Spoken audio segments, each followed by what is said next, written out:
नित्यानंद महाप्रभु के शिक्षा मत के बारे में विचार करेंगे। इसमें भगवान कृष्ण के बारे में उपज्ञानतिमिरान्धस्य ज्ञानाञ्जनशलाकया चक्षुरुन्मिलितमेन तस्मै श्रीगुरुवे नमो विष्णुपादाय कृष्णप्रेष्ठाय भूतले श्रीमति भक्तिवेदान्त स्वामिनिति नामिने नमस्ते सरस्वते देवे गौरवाणी प्रचारणे निर्विशेष शून्यवादी पाश्चात्य देशतारिणे जय श्री कृष्ण चैतन्य प्रभु नित्यानंद श्री अद्वैत गदाधर श्रीवासदि गौर भक्तवृंद हरे कृष्ण कृष्ण कृष्ण हरे हरे हरे राम राम राम हरे।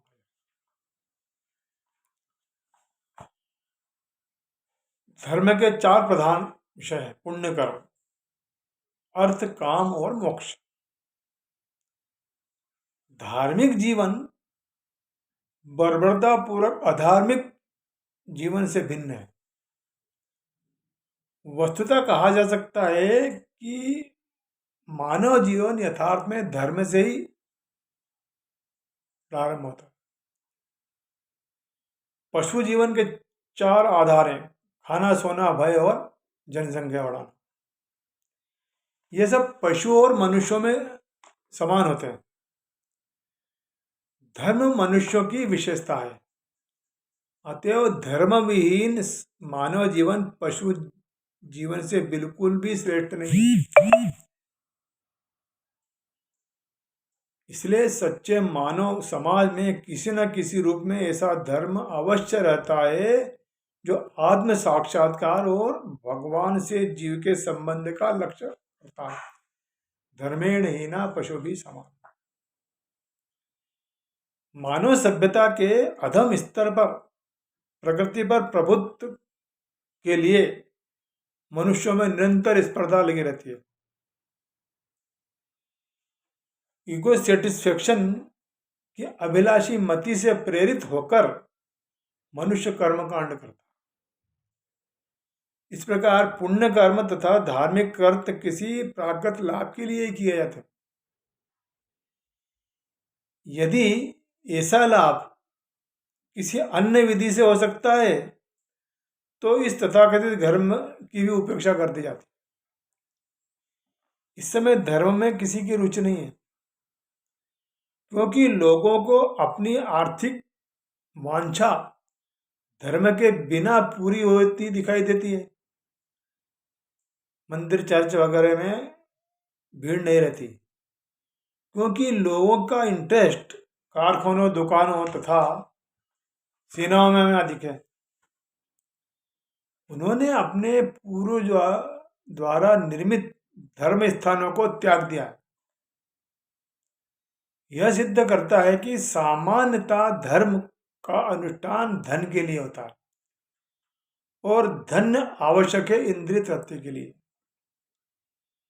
इंद्रिय तृप्ति के प्रयत्न से निराश होने पर मनुष्य परम सत्य से एक होने के लिए मोक्ष का प्रयत्न करता है।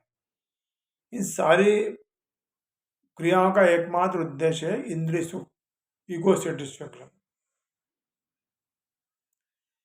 वेदों में उपरोक्त चारों प्राथमिक विषयों को नियमित व्यवस्था है, इसमें इंद्रिय तृप्ति के लिए अनावश्यक स्पर्धा न हो।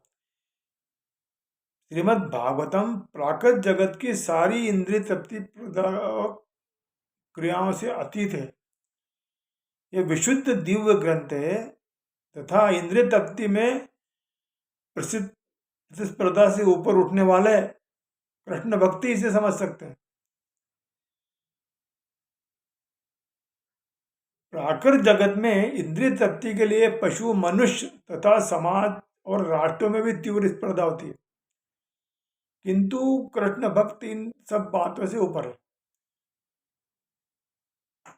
भक्तों को योगियों के साथ स्पर्धा की कोई आवश्यकता नहीं होती, क्योंकि वे तो अपने यथार्थ घर उस भगवत धाम की प्राप्ति के मार्ग पर अग्रसरित हैं, जहां सब कुछ सच्चिदानंदमय है।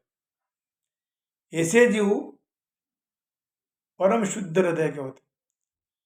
प्राकृत जगत में सभी ईर्ष्या देश से परे, इसलिए यहां स्पर्धा है।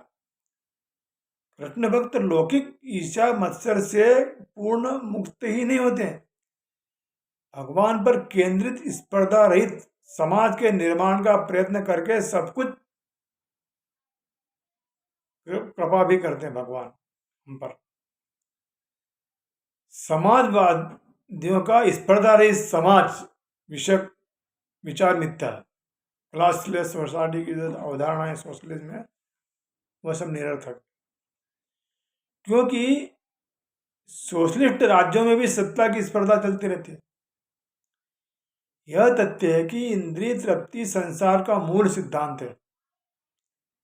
इसका अनुभव वेदाध्ययन अथवा मनुष्य की सामान्य क्रियाओं का निरीक्षण करने से हो सकता है। वेद उच्च लोकों की प्राप्ति कराने वाले सकाम कर्मों की स्तुति करते हैं। उसमें देवलोक प्राप्ति के लिए देवताओं की उपासना की पद्धति लिखी हुई है। फिर वे परतत्व की प्राप्ति तथा उनके निर्गुण रूप की अनुभूति तथा उनसे एक कराने वाली क्रियाओं की स्तुति करते हैं। भगवान के आराधना करके हम भगवान से एकाकार हो जाएंगे, किंतु परम सत्य का निराकार रूप सर्वोपरि नहीं है। निराकार रूप से ऊपर परमात्मा स्वरूप है तथा उससे भी उच्च भगवान श्री कृष्ण। श्रीमद् भागवतम निर्विशय से परे परम सत्य के साकार सद्गुणों का वर्णन करता है। इन गुणों की कथा निराकार मनोधर्म के विषय से अति श्रेष्ठ है। अतः श्रीमद् भागवतम का स्थान वेद के ज्ञान कांड से श्रेष्ठ है। श्रीमद् भागवतम का कर्मकांड तथा उपासना कांड इसलिए श्रेष्ठ है कि उसमें भगवान श्री कृष्ण की आराधना की गई है। भाव यह है कि श्रीमद् भागवत से हम सार स्वरूप परतत्व तथा उसके आश्रित तत्वों की वास्तविक अर्थ में जान सकते हैं। सार स्वरूप परतत्व भगवान श्री कृष्ण है तथा उनसे निःश्रेष शक्ति के नाना रूप आश्रित तत्व हैं।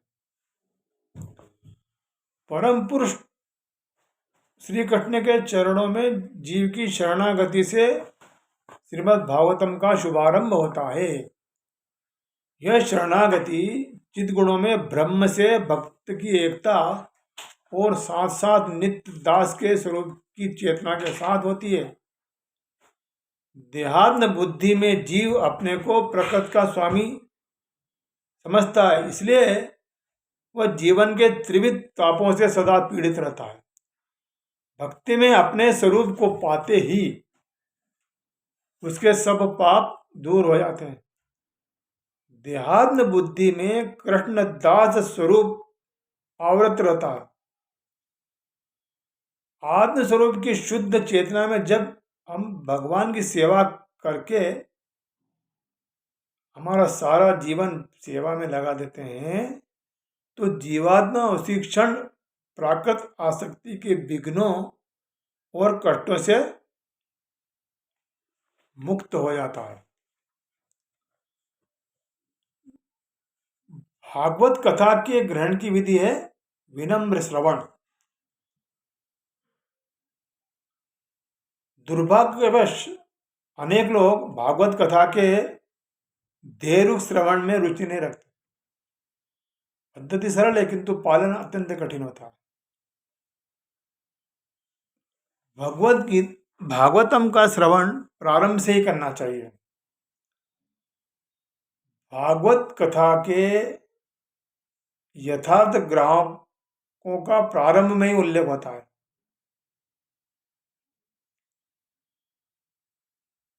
सूत गोस्वामी से भगवान श्री कृष्ण की कथा सुनते हुए वार्ताओं में से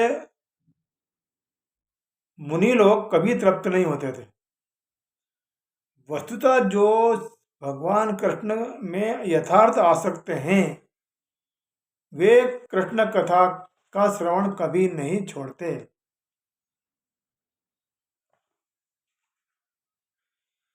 इस प्रकार चैतन्य महाप्रभु ने जो प्रकाशानंद सरस्वती को भागवत के आत्माराम श्लोक का वर्णन सुनाया।